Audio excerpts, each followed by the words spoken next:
These chronic diseases loaded the gun, and COVID-19 pulled the trigger. Our susceptibility, our underlying pre-existing health conditions as a society set us up. When I saw that data coming out of Italy, I was like, oh, we are in trouble. We're in trouble. Here in the United States, we're in trouble.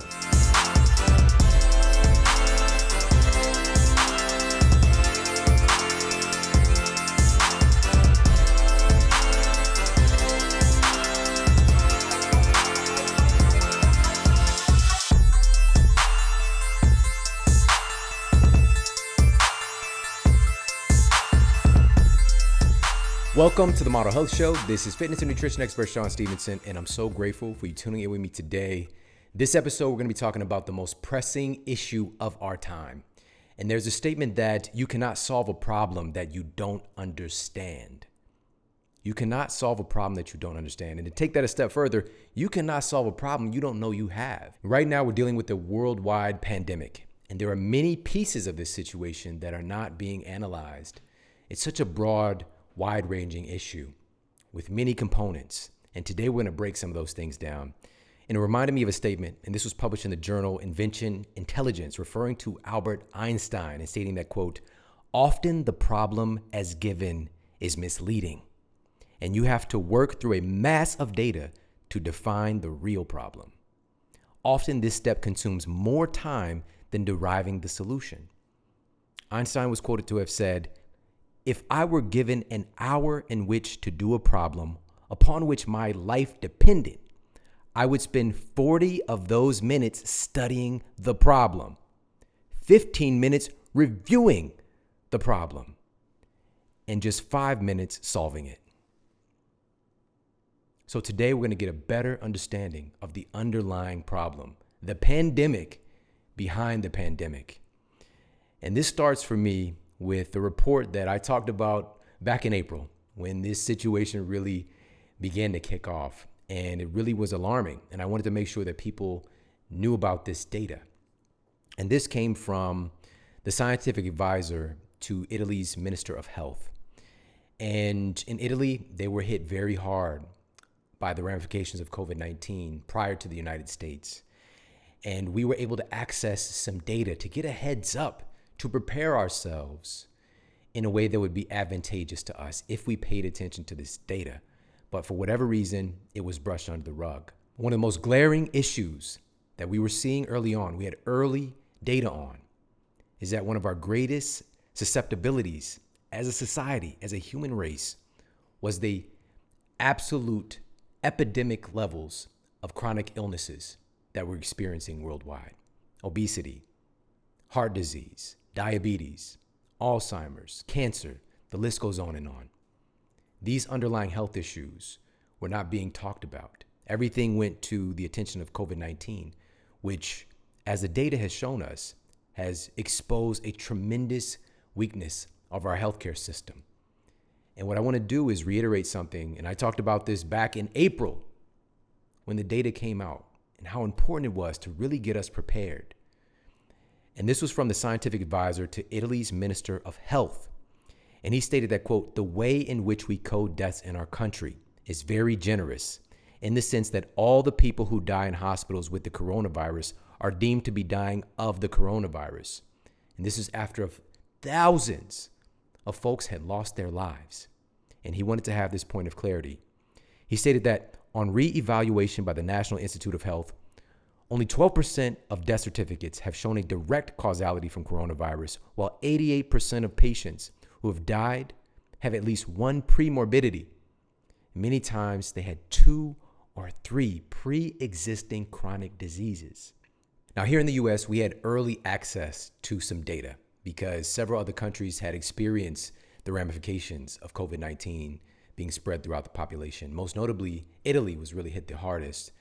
And their data really gave us an opportunity to be aware of our underlying susceptibility to COVID-19, to infectious diseases of really all types. But specifically in looking at the data with COVID-19, after thousands of people lost their lives, the scientific advisor to Italy's Minister of Health stated that, quote, on re-evaluation by the National Institute of Health, only 12% of the death certificates have shown a direct causality from coronavirus alone, while 88% of patients who have died have at least one pre-morbidity, and many times 2 or 3.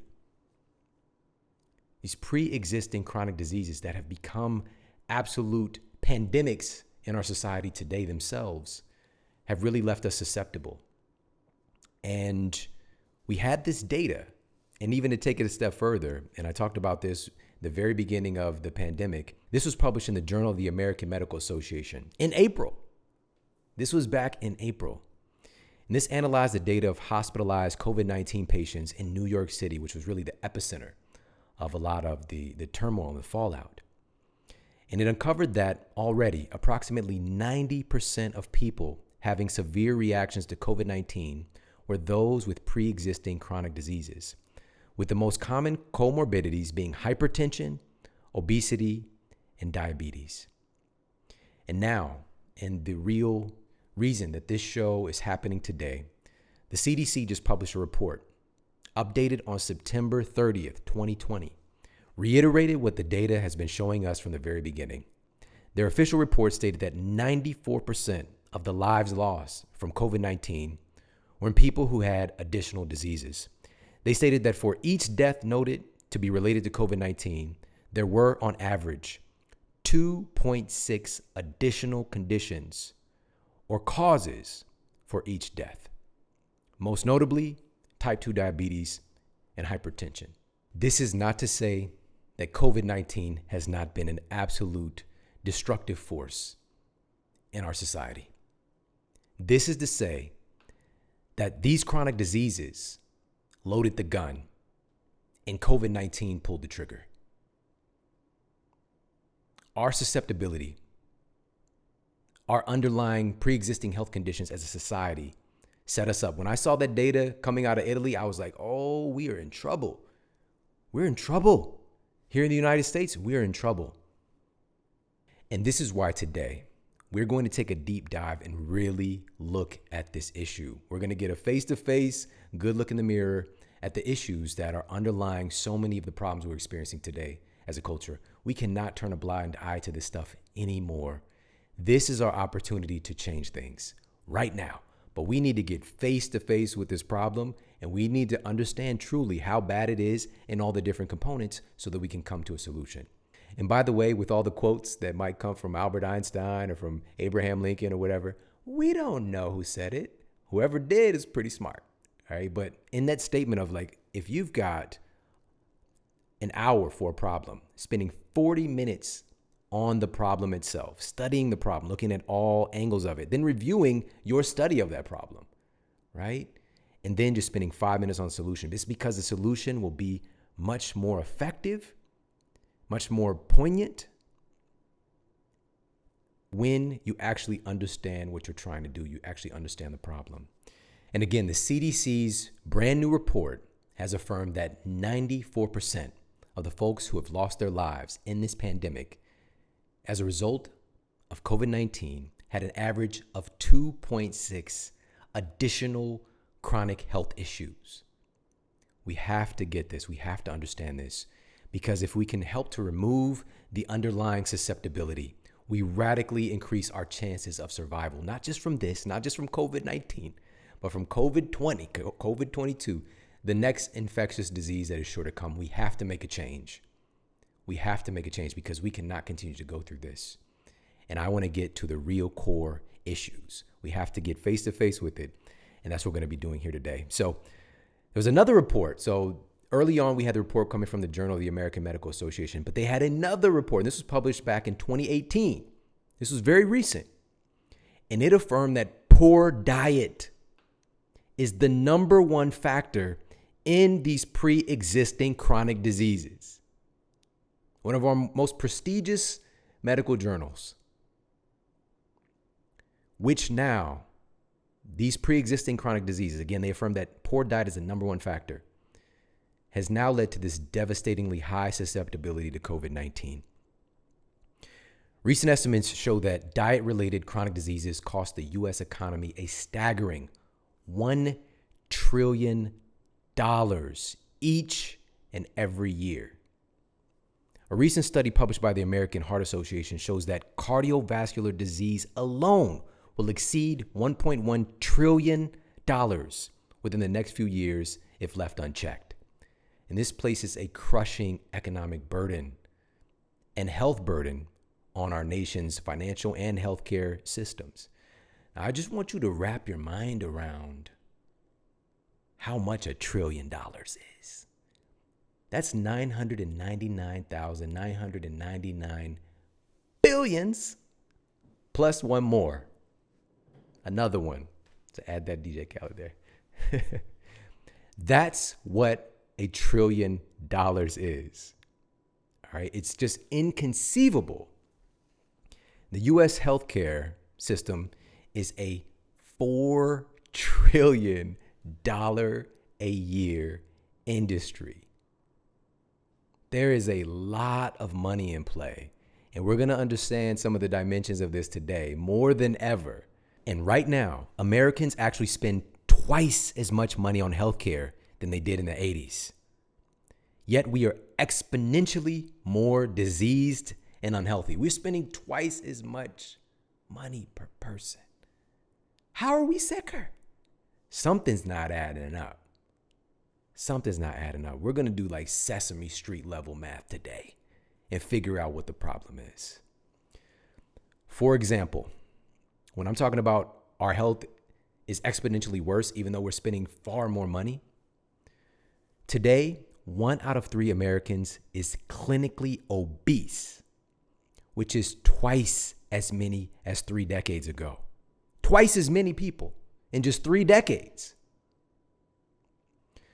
So much so that the Centers for Disease Control and Prevention declared United States obesity as an epidemic. The pandemic behind the pandemic. What is the difference anyways? Epidemic, pandemic, endemic. An epidemic is essentially defined as an outbreak of disease that affects many people in a population. And a pandemic is an epidemic plus the expansion that could be an entire nation or even internationally. And so when we're having a conversation about obesity, this isn't just a United States issue. This is definitely a worldwide issue. But here in the United States, we're the king, all right? We're the Elvis of this fat thing. We're the LeBron James of fatness, all right? We got that belt. And right now, we're going to dive even deeper into what this issue looks like. And just to give a little bit of context and something I'm going to share, a really earth-shattering statistic that I'm about to share. Predominantly my entire family was really obese. That's the environment that I grew up in, of being overweight and obese. And I was like the skinny kid in the family until the age of 20 when I got diagnosed with a so-called incurable spinal condition. And I relented to just basically give my power away. And I stopped moving around. I was just in a lot of pain. And I was actually scared to move around.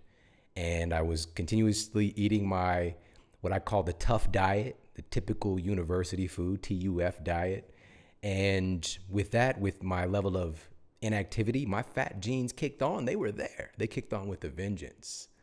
All right. And I gained a lot of weight, and I became the much fluffier version of myself. And I was embarrassed. Every aspect of my life became more difficult. And this is something that is affecting so many people, but there is a solution to this. There absolutely is a solution. My family, we were in the environment. We lived in an environment that was conducive, that was encouraging us to be overweight at every turn, at every corner. And there are solutions, but they're multidimensional. And that's the thing we're going to get to eventually. But we have to spend the majority of time looking at the problem, getting a really close face-to-face look at this. And the statistic that I was going to share, and this is what I was exposed to as a kid, just growing up even in my family, but this is a national epidemic, as again referred to by the CDC, that obesity is an epidemic. So I stated that today, 1 in 3 Americans is clinically obese, which is twice as many as just 3 decades ago. Even more disturbing are the effects that it's having on our children, with the number of overweight and obese children jumping up threefold in the same short time span. How are we allowing this to happen to our babies? The environment itself is creating this level of disease. We have to make some changes, but we have to understand that this is hurting us. And they're coming into the world in these conditions. That's how I grew up. I came into the world in those conditions where I had chronic asthma, where I had a degenerative bone disease, degenerative spinal disease in my teens and 20s. My body was deteriorating and breaking down from the inside out. And my blood was probably at least like 5% ketchup. I'm just being honest. All right. Another like 5% Hawaiian punch. This was just the stuff I was putting in there. I didn't know that there was a difference. I didn't know that food mattered. But it's clear, even our most prestigious resources, the Journal of the American Medical Association has affirmed that poor diet is the number one, not just on the list, number one cause of chronic diseases in our country. We have to get a good look at it today. Being overweight is associated with about 400,000 deaths each and every year here in the United States. Man, one person should matter. 400,000? We can't even wrap our minds around that. That's why we got to keep looking at this problem. And how does this happen? Companies are continuing to profit off of our increasing size. They're continuing to profit off of our level of disease.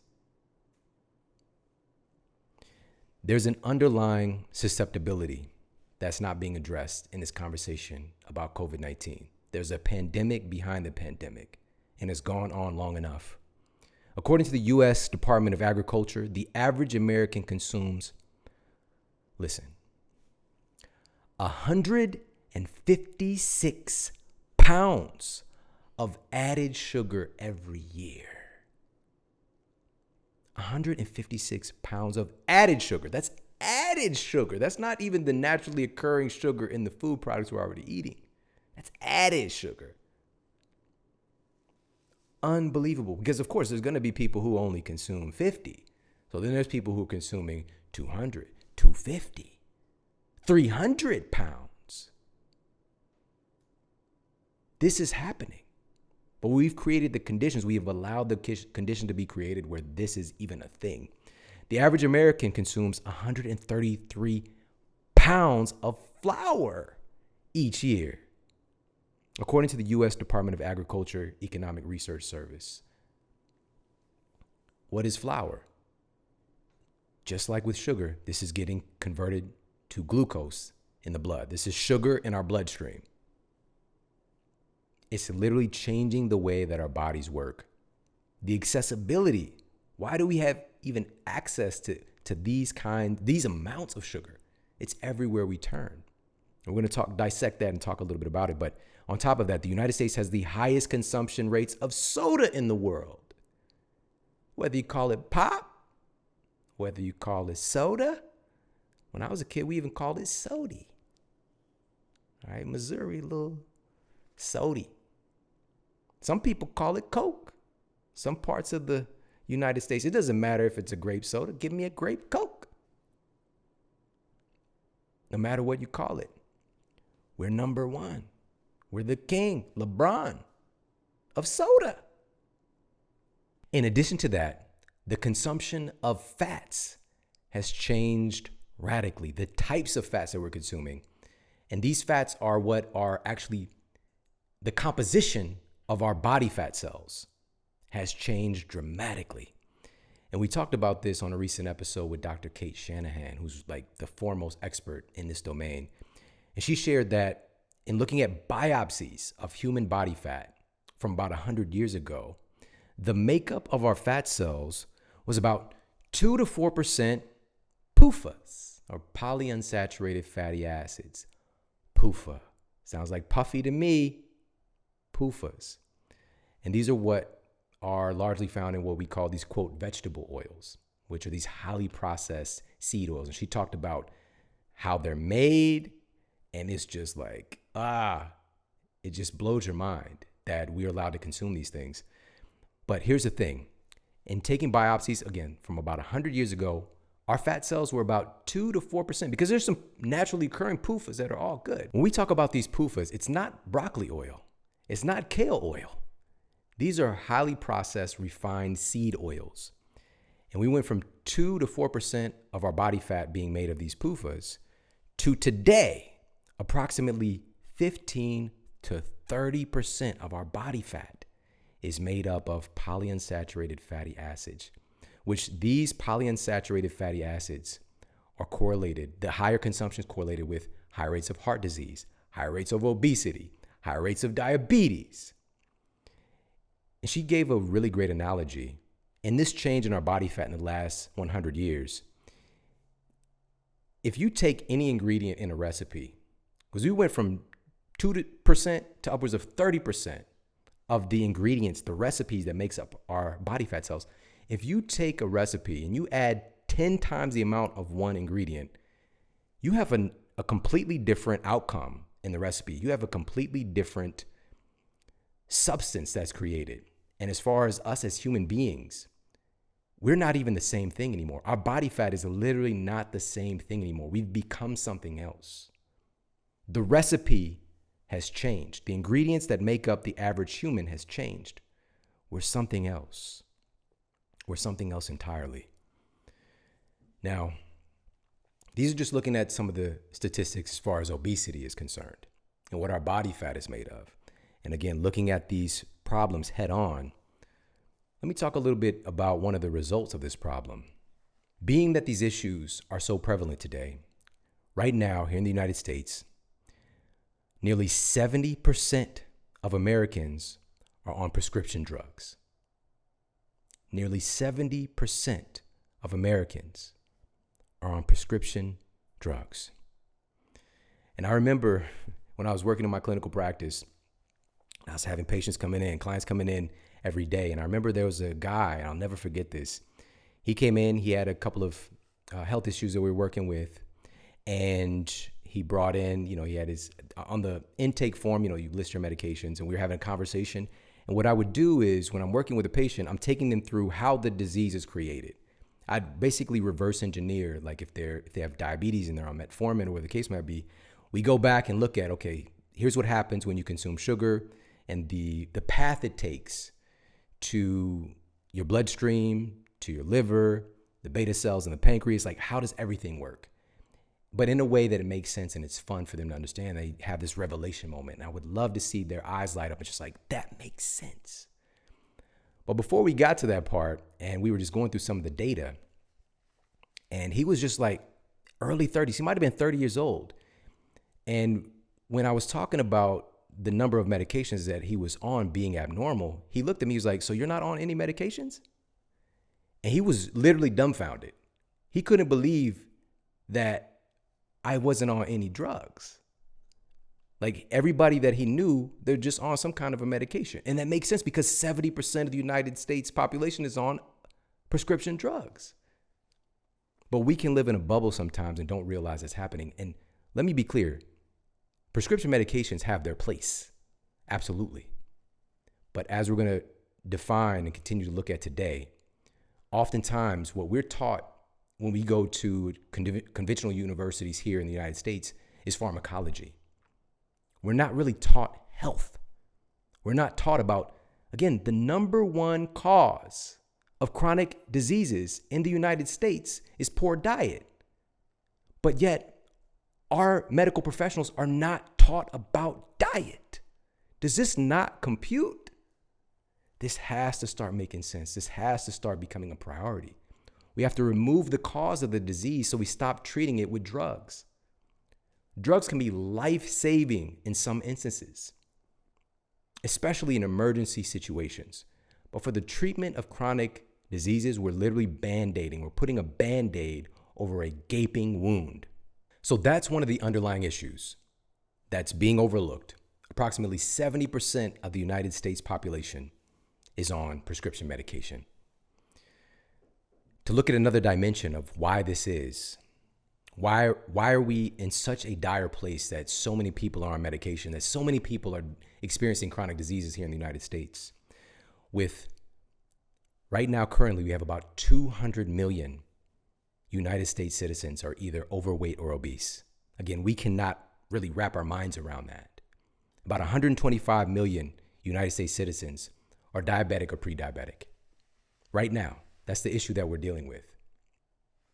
And in addition to that, the CDC states that insufficient sleep is a, quote, public health epidemic. There's another epidemic again, but you don't hear about it.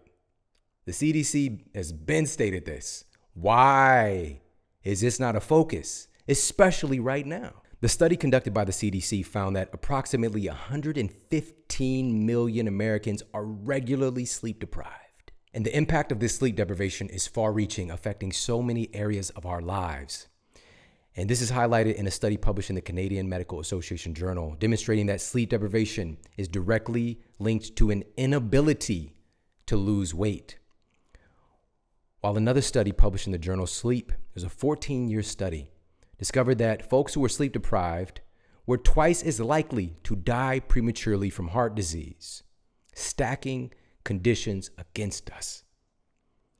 Another study reported by the World Health Organization, and this is another 14-year study, found that poor sleep quality made it twice as likely for the individuals in the study to have a heart attack and up to 4 times more likely to have a stroke during the study period. Every year, not just this year, every year, heart disease is the number 1 cause of death here in the United States. Who is talking about the impact that sleep has on heart disease? This is creating the overall code of human health. And this isn't just imaginary. We have a huge issue as a society with 115 million Americans being sleep deprived. What are we doing? We're not addressing the basics, the things that make us human, the things that our genes expect us to do. And that's another thing that's been highlighted in the work that we've been doing, is that things like our sleep quality have a massive impact on our genetic expression. It actually controls thousands of genes that determine our level of health, that determine our appearance, that determine how we feel. But we treat these things with Band-Aid solutions, with medication, instead of removing the underlying cause. Again, medication has its place, but we have to change this snowball effect that's happening, the pandemic behind the pandemic, so that we can truly move forward with power as a society. Now, moving on. So we've looked a little bit about the obesity epidemic. We've looked at the epidemic of sugar and flour consumption and soda consumption, the epidemic of sleep deprivation. Now let's talk about exercise and movement. When it comes to physical activity, according to a United Nations report, the United States ranks near the bottom, coming in at 143 out of 168 surveyed countries. Right now, approximately 40% of Americans do not even meet the minimum suggested guidelines for physical activity. Not even the minimum. The bar is so low. Not even the minimum. That's 40%, not to mention the other 40, 50% who are just barely hitting that.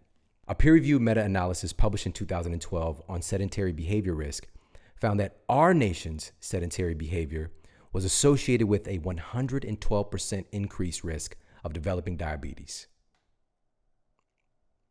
They also found a 140% increased risk of developing heart disease due to our sedentary behavior. And they found about a 50% greater risk of dying from all causes. 50% greater risk of dying from anything. So basically, if you're living this average sedentary lifestyle here in the United States, and an infectious disease is making its rounds, you have about a 50% greater incidence of having a severe reaction to it. But nobody is standing on the podium and talking about launching a national initiative to get our citizens moving. But that's what we're going to do. That's what we're going to do. It starts today with us taking a good look at the problem. And we launch the initiatives for change. Now, I want you to think about something.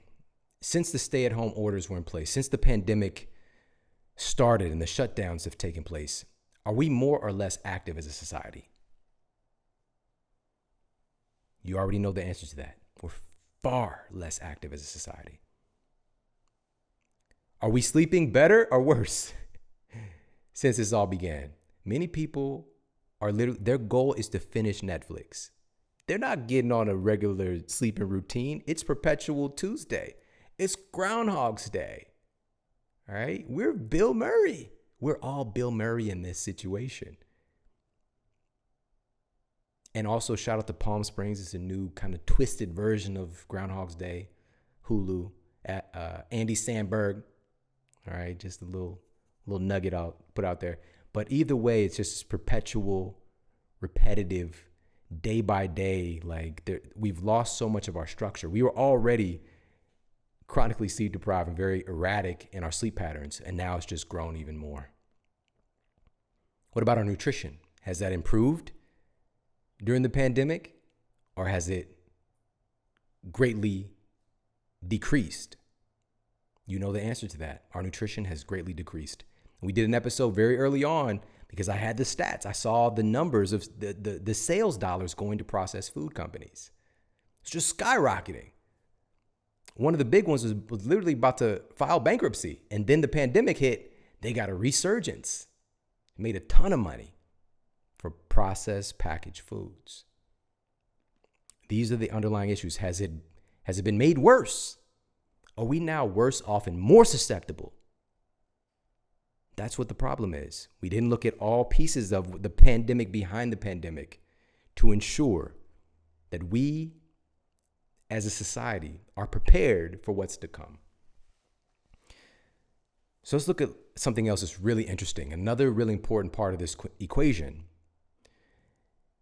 And this is the fact that humans, we need each other.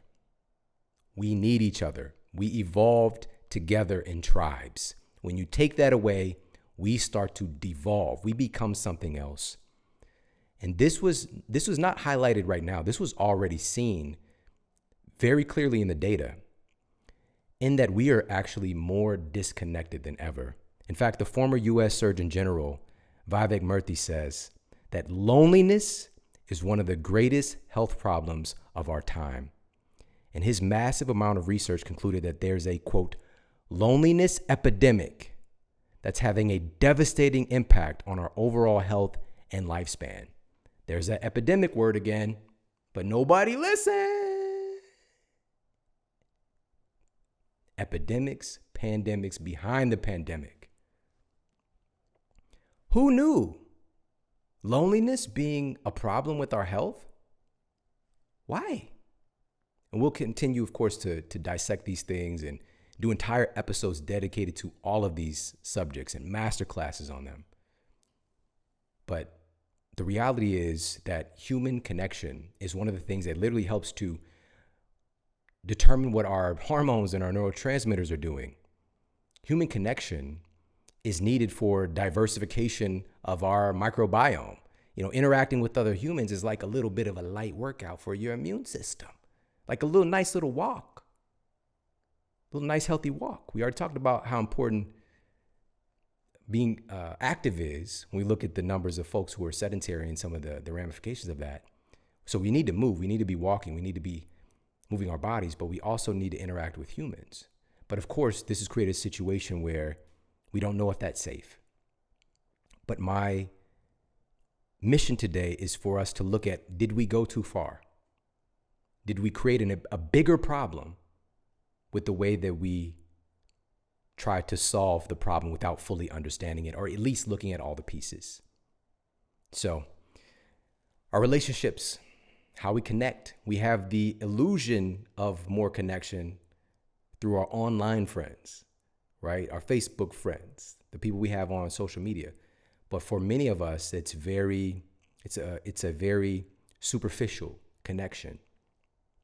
And we've seen these increasing rates of suicide and depression and anxiety related to and under direct paths with our increased use of social media. And that's highlighted in that film, Social Dilemma. And we just talked about that with Adam Alter, who's like really one of the foremost experts on the subject in the world. So if you happen to miss that episode, but it's a very important conversation because we need real human connection. Absolutely. I love the fact that we can like jump on the phone and FaceTime, our loved one who's on the other side of the country. I love that. It's amazing. But we need to make sure we're using these devices and they're not using us. And also we need to make sure that we are having real world connection with human beings because we literally need it. Just even hugging somebody, we release all these beneficial longevity hormones. We can't get hugging ourselves. No offense. And I'm thinking of Stuart Smalley right now. Okay, I'm good enough. I'm smart enough.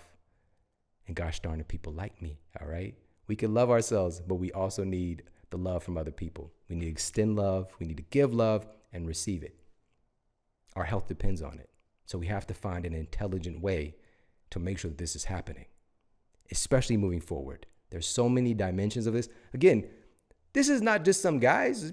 U.S. Surgeon General, I think, is kind of important. My man said that this is an epidemic. He felt so strongly about this, that loneliness and our separation from each other, he stated is one of the greatest health problems of our time. So again, we're looking at what's going on behind the scenes, what's making us susceptible to disease, what's making us susceptible to all manner of things, and how can we actually address this problem. The first thing is we have to understand that we have a problem and we have to spend some time on the problem. We have to really look at the problem, understand the problem from different dimensions, different angles. Another big issue, and this is related also to a relationship context too, but just overall, is our issues today with stress.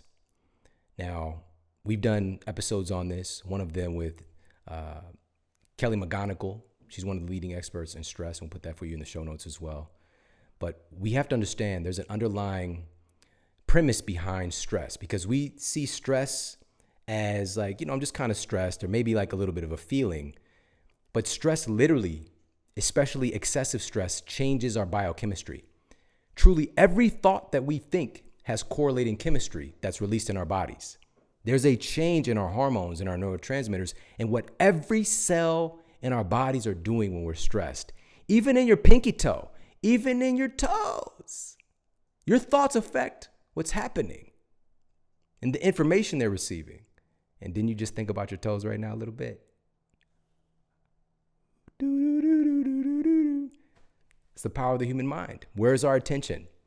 They say energy flows where attention goes. Were your toes not there before? Of course they were. They were doing their thing. But we can shift our attention and change what's happening in our bodies. So again, our thoughts have correlating chemistry.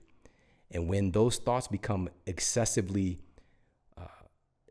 predicated on fear, worry, anger, people are angry right now. There's a bunch of red hawks walking around. Pissosity is at a high level, which is understandable. This is how we respond.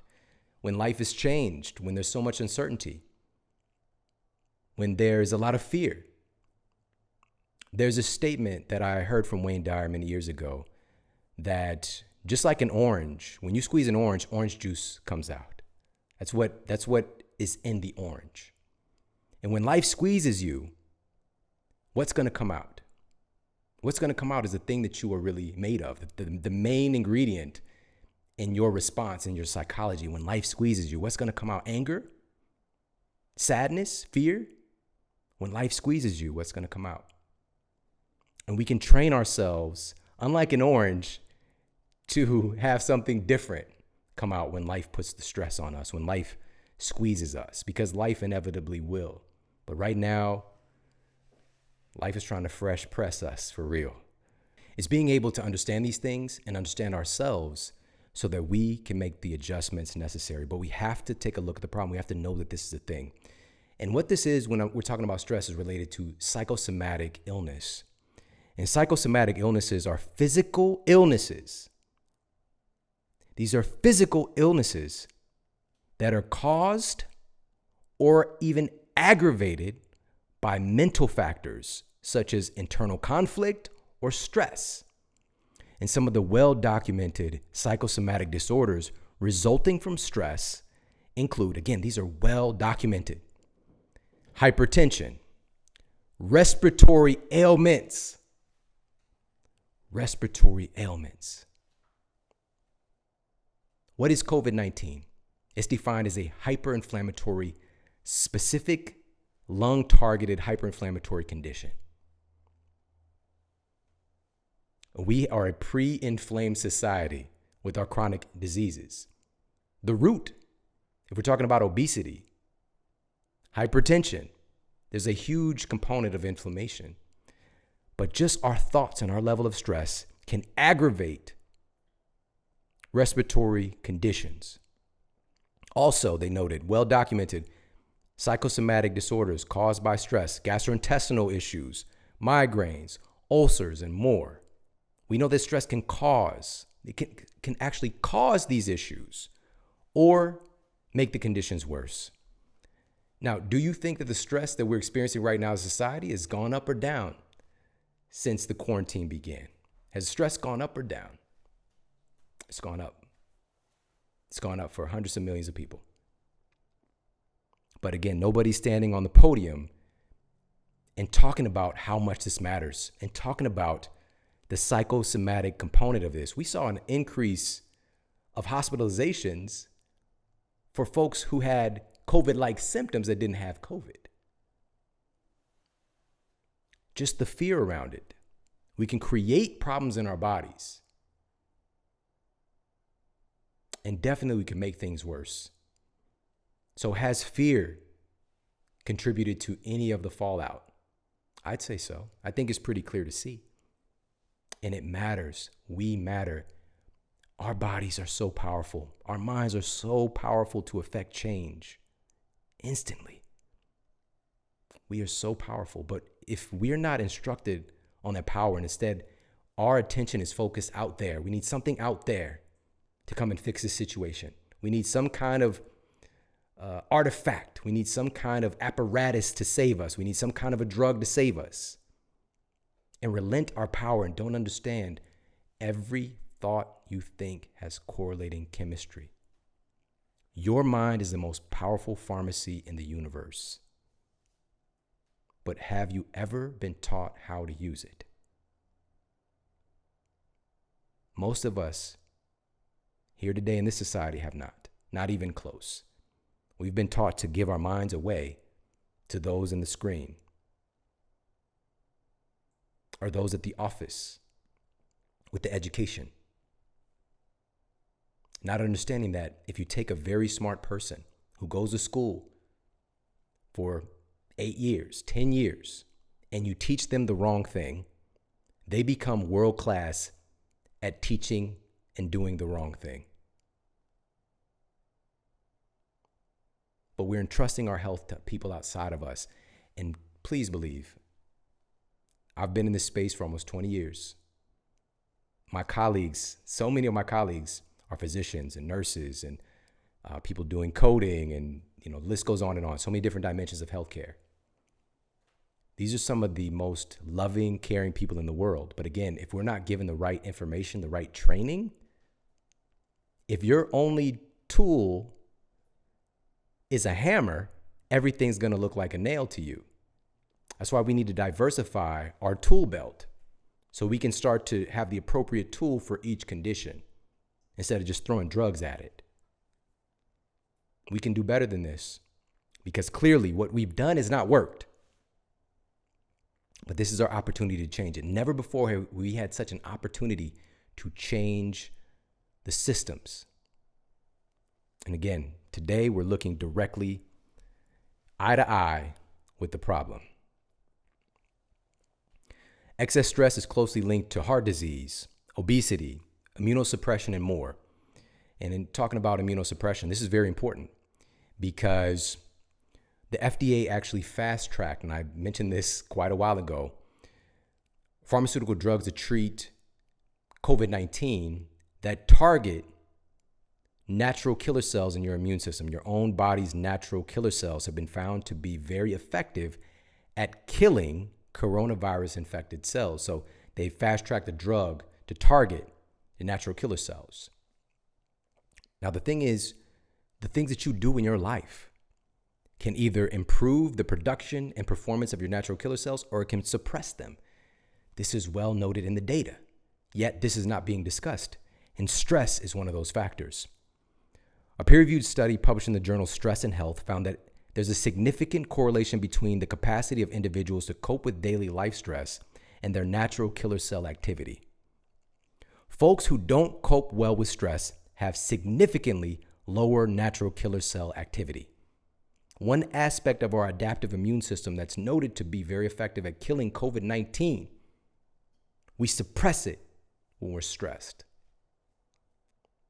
If we don't manage stress effectively, because we're all going to experience stress, but it's how we're able to manage it. This matters, and we need to talk about it.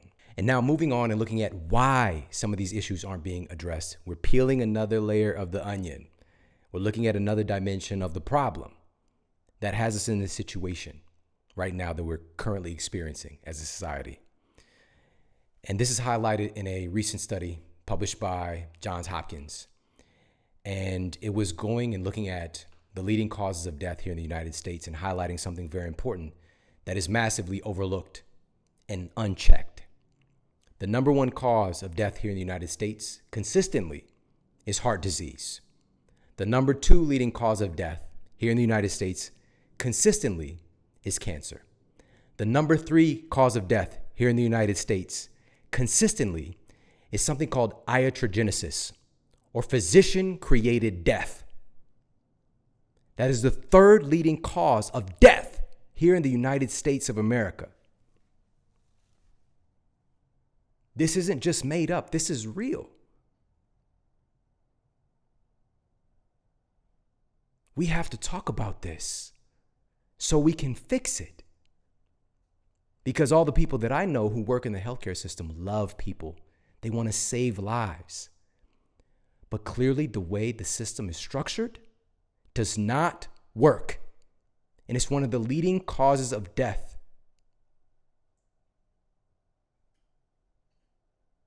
All manner of medical errors, ranging from drugs and surgery and treatment, neglect, the list goes on and on, misdiagnosing things. There's all manner of different causes behind it, but this is real.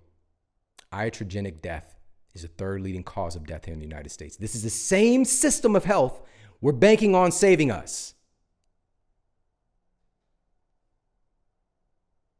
Just think about that for a moment. A big part of this healthcare system is drug treatment, pharmaceutical drugs. That is the main go-to. Not removing the underlying cause that we've been covering here, but it's treating the symptoms. And right now, there are over 20,000 prescription drug products approved for marketing here in the United States. There's a drug for everything, but they've actually cured almost nothing. Now, again, I'm going to say this one more time. Drugs have their place, but this has become the priority tool in medicine, rather than helping patients to eliminate the underlying causes of their diseases so that the drugs are not needed. And the drugs don't just come without. We watched a commercial the other day. This is a true story. It was about 20 seconds talking about the drug benefit, and I recorded it.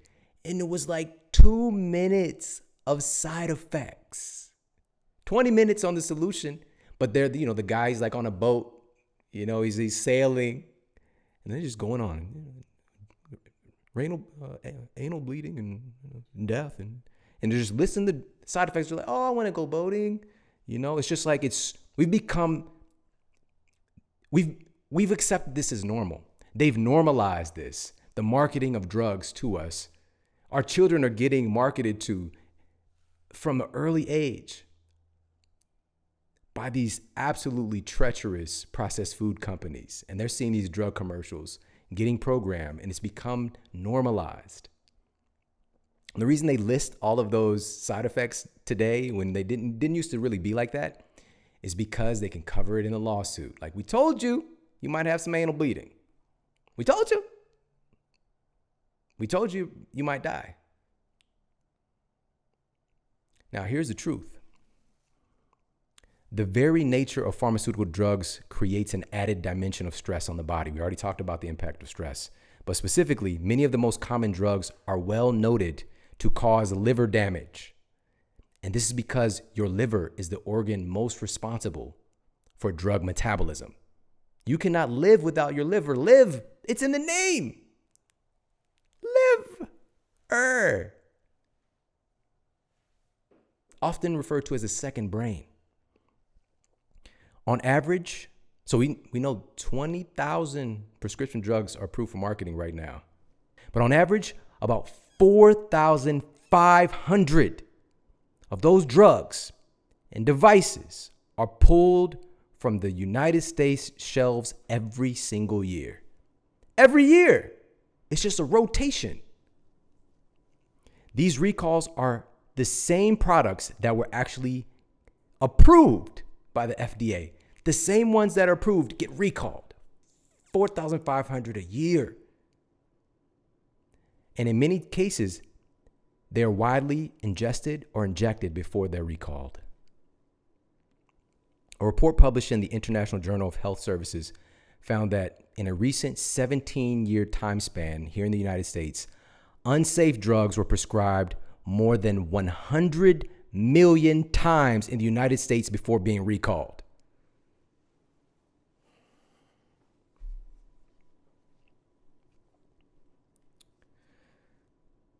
Tens of thousands of people die from these drugs every year.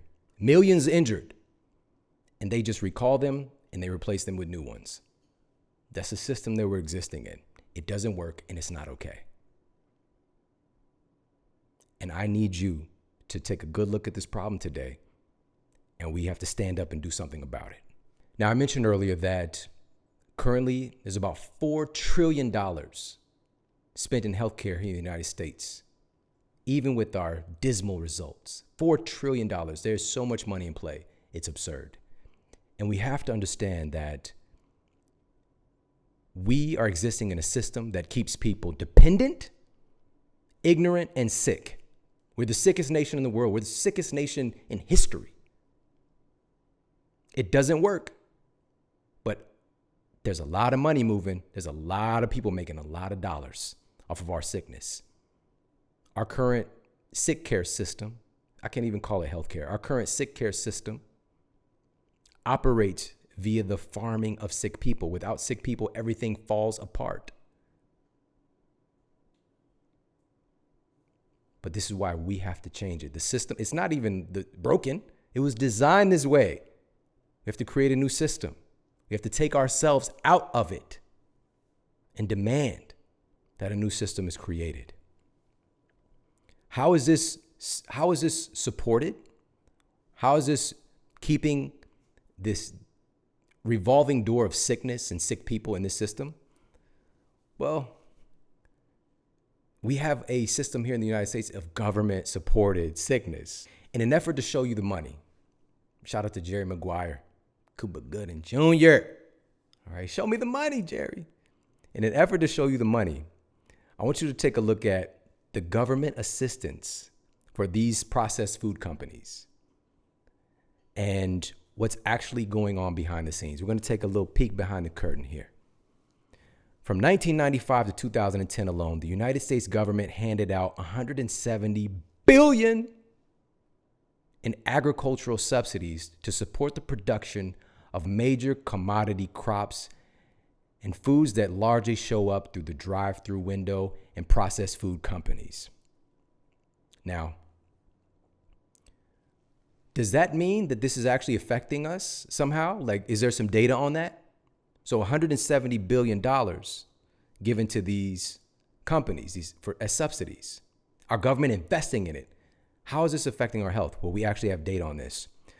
A recent study published in the peer-reviewed journal JAMA, Journal of the American Medical Association, Internal Medicine set out to find if higher consumption of foods derived from government-subsidized food commodities is actually associated with adverse risk to US citizens, and the results were pretty shocking. After adjusting for a number of factors, age, sex, socioeconomic factors, and other variables, the researchers found that those who had the highest consumption of those same subsidized foods had almost a 40% greater risk of being obese. Not just overweight, obese. It's the pandemic behind the pandemic. It's a lot of money involved. We have to take ourselves out of the system, build a new one. Processed food companies, snack food companies, corn syrup lobbyists have been shaping our country's dietary guidelines for years. The very guidelines that are taught. I went to a traditional university. My nutrition science class, I was taught this crap. Literally feeding the problem. Recommending products from General Mills. I already mentioned the massive amount of flour that the average American consumes. And we're told to do it. We're told to tell patients to do it as well. It makes no sense. It makes no sense. Now, how do we make change? We've looked at the problem, multiple dimensions, and it goes deeper. But I feel like we need to have a little woosah and step away from the problem a little bit. Let that simmer. But there cannot be a problem without a solution. It's really two sides of the same coin. But we have to think differently. We have to think differently. We have to act differently. And we have to communicate with each other differently. People right now are infighting, and we need to be clear with each other. What is our ultimate goal? Even if we have differing viewpoints on how to get there, we all want people to be safe. We all want people to be healthy. We want our families to be healthy. We want to be healthy. But the way to get there, it's not going to come about by ignoring the real underlying problems. And that's why I want to do a deeper dive today and really take a look at some of these issues that, again, we might hear about it a little bit here or there, it might piss us off a little bit every now and then, we get a stat, but to put it all together and you can get a really clear picture that we are a very sick society and it doesn't have to be this way. But the change, it has to be a top-down change and a bottom-up change. It can't just be one dimension. And when I'm saying a bottom-up, well, so for some people, I like top-down and bottom-up, all right? I like both. But you might have a preference, all right? But both matter. And when I'm saying bottom-up, I'm talking about the grassroots individual responsibility of change. We have to have that, absolutely. But the seed of that comes from exposure and access. I did not know. I grew up in conditions I did not know that there was a difference between wild-caught salmon and a fish stick. All right? I said shtick there on purpose. All right? Because that's what it really is. It's a shtick. All right? I didn't know there was a difference. I didn't know there's a difference between, water and Hawaiian punch. Like, it's just something you drink if you're thirsty. I didn't know. No one around me knew. Nobody I knew. In my close family structure, brothers, sisters, mom, dad, grandma, grandpa, uncles, cousins, none of us had any idea about health and wellness. None of us. Now, a part of this change comes from education. It comes from exposure and having access to the information that can change our lives. But the truth is, it also has to be attractive because I'm honestly a chocodile tastes amazing. All right. Hawaiian punch is so refreshing. But the thing is, there are things that are better than that. I just didn't know what they were. Things that give me the same level of pleasure of consuming them, but without the negative side effects. I used to go to 7-Eleven and get a nacho with chili and cheese. First of all, if you're going to 7-Eleven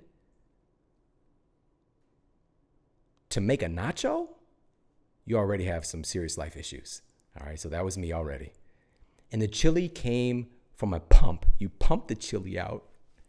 You pump it out onto your tortilla chips. You grab your tortilla chips in a little container, open it up.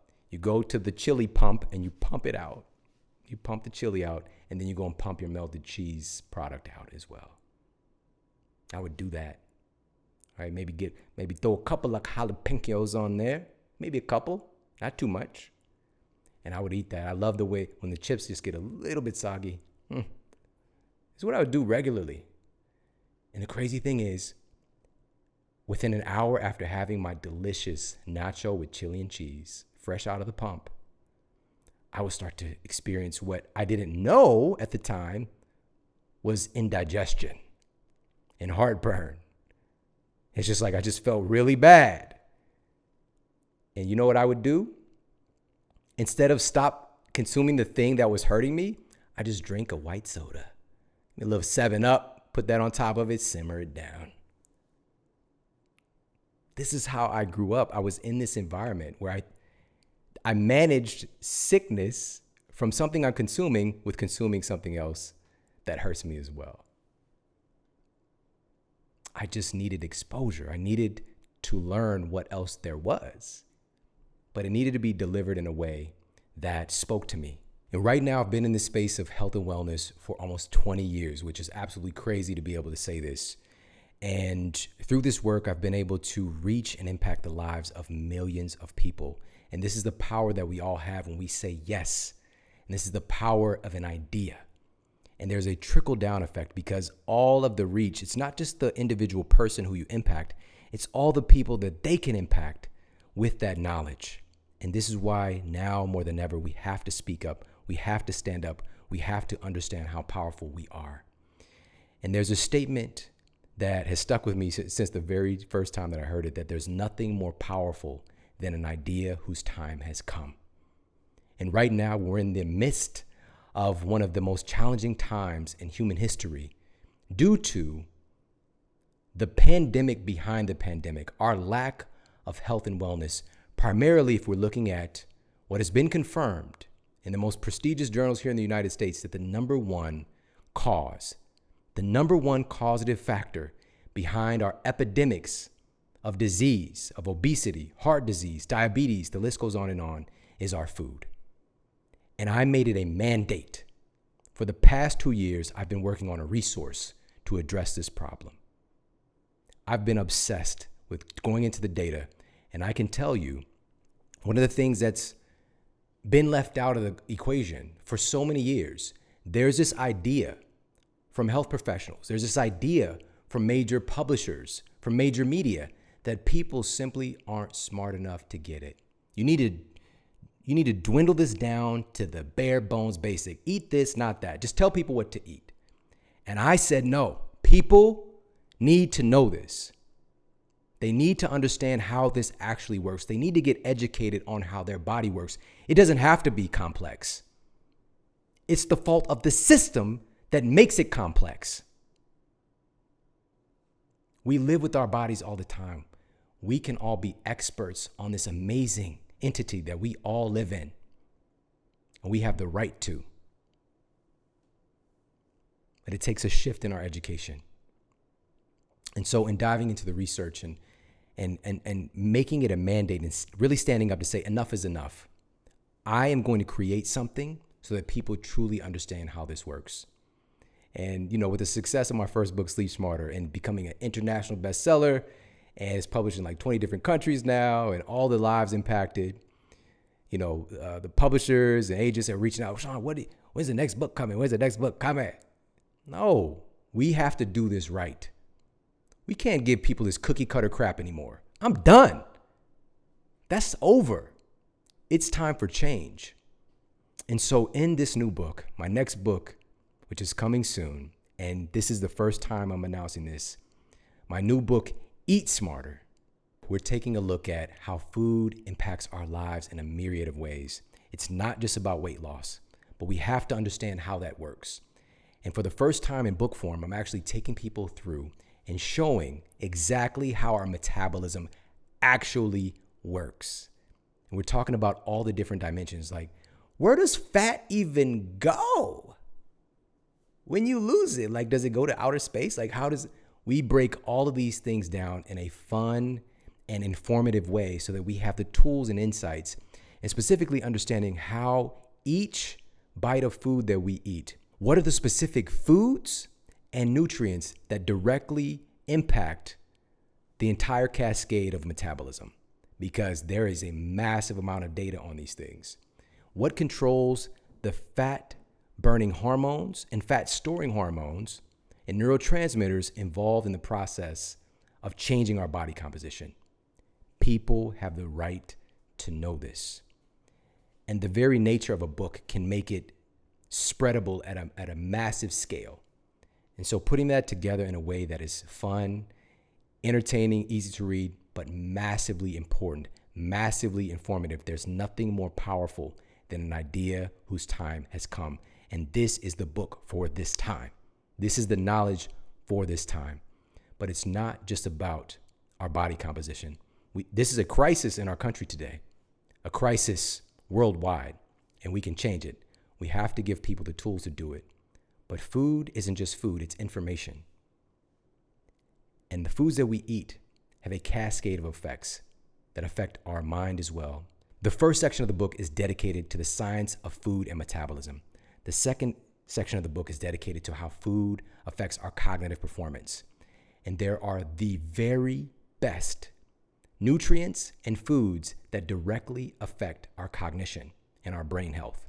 So not just like trying to prevent disease, not just trying to prevent dementia, but what are the nutrients and foods that actually make my mind work better? And man, it is powerful. But to take it a step further, how food affects our cognition is also a dimension of how food affects our emotions and our ability to connect. And this was one of the most special parts of this book, because we're looking at the data and there was so much surprising evidence on how what we eat affects how we interact with each other. How the foods that we eat impact our levels of empathy, impact our levels of violence. The data exists, and we're diving in and breaking those things down, because right now, more than ever, we need to connect. And we're not really understanding that when folks are coming into a situation, people don't do well because they don't feel well. And you get people together who are nutrient deficient, who are experiencing health issues. It is not impossible, but it becomes much more complex to be able to perspective take and to communicate. If we can get our citizens healthier, we can start to solve even more of these problems much faster, much more gracefully. So I was very, very passionate and dedicated to this section being in the book and doing whatever it took, with the publishers and communication, that this has to be there. This matters. And also, we're diving in because one of our biggest health epidemics is sleep deprivation. And we're talking about all of the latest science on how nutrition affects our sleep quality. And so I think you're going to love that as well. And then the final section of the book is putting it all into action. How can we actually employ these things for change? And also little powerful nuggets and insights on how even when we're eating, who we're eating with impacts our health outcomes. And it's absolutely going to blow your mind. So right now, this is the first time I'm sharing this, and I'm very, very happy. I've put so much of my life energy into this. And I really feel that I'm here right now for this moment.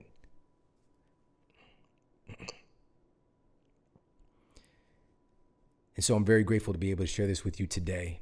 And the book is going to be coming out and really helping to end 2020 on a high note and move into 2021 with real momentum. And again, I think that we can really change this thing. But it starts with access and information and empowerment and exposure And so my new book is called Eat Smarter. Use the power of food to reboot your metabolism, upgrade your brain, and transform your life. And right now you can pre-order the book at eatsmarterbook.com. And for a limited time, the first 500 people to pre-order the book, you're also going to get my entire Eat Smarter course, which is valued at $197 for free. The first 500 people. And the entire course is going to come out when the book is released at the end of December. So it's coming out December 29th.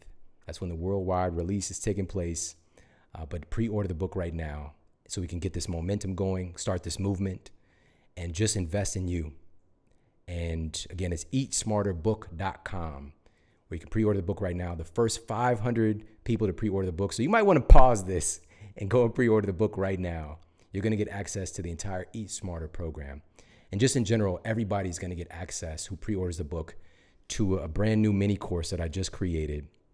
And this mini course is the 10 foods that are proven to optimize your fat loss hormones mini course. This is valued at $97. You're going to get access to that immediately. That's going to be right there for you immediately. You get access to that.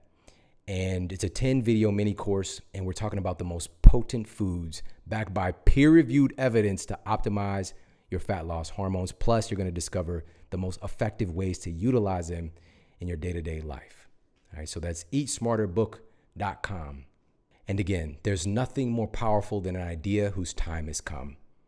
This time in human history has truly brought to the surface our biggest underlying issues that have been existing for decades. And enough is enough.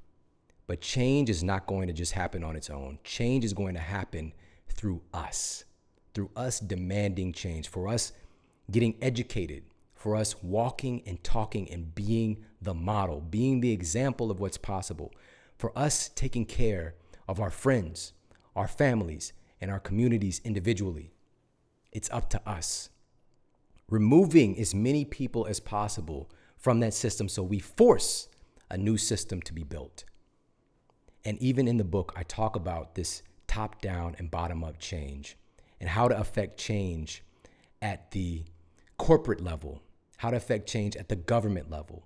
Because, man, there's so much that we can do, but we just don't understand how powerful we are. And when we come together with a common vision, man, it's going to get really good. But 2020 has really brought forth this opportunity for change. We've seen how bad it is. We get face to face with it. Now we must demand enough is enough, and change is imminent. And I want to thank you so much for tuning in to the show with me today. I hope you got a lot of value out of this. And again, if this has brought value to your life, if the Model Health Show has brought value to your life, I promise you this book is going to change everything for you. And please invest in yourself, invest in this movement, and go and pre-order the book right now. It's at eatsmarterbook.com. And also, of course, you get access to some pretty cool bonuses as well. But I'm just so grateful for you making me a part of your life and being a part of this mission for change. It means everything. We are writing the history right now for our future generations with our decisions. This is important. There's nothing more important than this. So let's take action. Let's keep loving each other. Let's keep making change and taking those action steps towards creating a world that really works for everyone. I appreciate you so much for tuning into the show today. Take care. Have an amazing day, and I'll talk with you soon.